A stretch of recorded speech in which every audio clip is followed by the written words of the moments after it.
पूरे विश्व में आज हम क्रिस्त राजा का त्योहार मनाते हैं। क्रिस्त हमारा राजा है। लेकिन सचमुच क्या यीशु राजा थे? उनके जीवन की ओर अगर हम दृष्टि डालें तो सांसारिकता की एक झलक उसमें नहीं दिखता है। एक सांसारिक राजा के रूप में वे उभर नहीं आते हैं।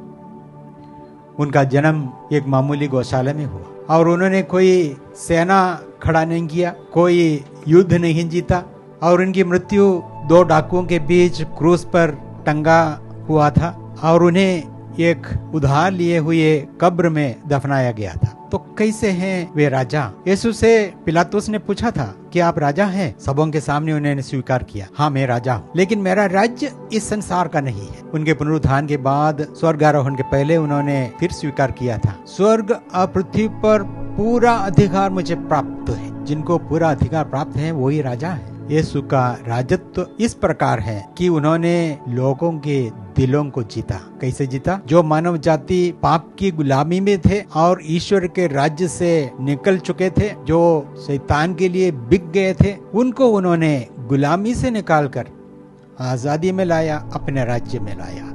अपना रक्त बहाकर हमें मोल लिया, हमें जीत लिया। जो उनके शरण में आए वे सब पाप मुक्त हो गए। इसीलिए हम उनको अपना दिल का राजा मानते हैं। उनके प्रेम और उनकी सेवा हम सबों के लिए आदर्श है, हम सबों के लिए प्रेरणा है। जब हम उनके राहों पर चलते हैं, हम उनके राज्य में बने रहते हैं। जब हम उनको छोड़ते हैं और पाप की दासता में फिर लौट जाते हैं, तो हम उनके राज्य से बाहर चले जाते हैं।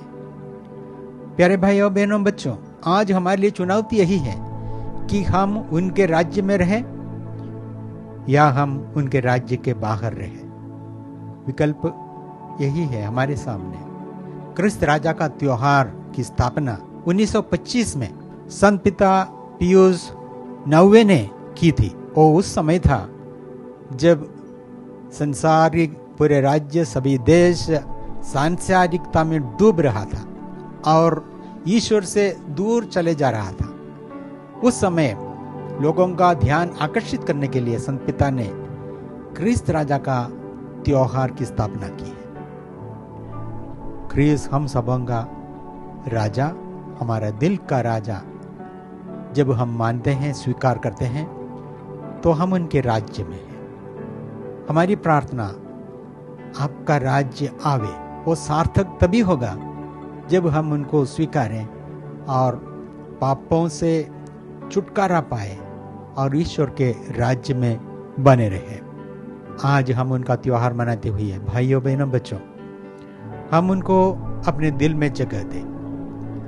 हम उनके प्रेम के राज्य में बने रहें।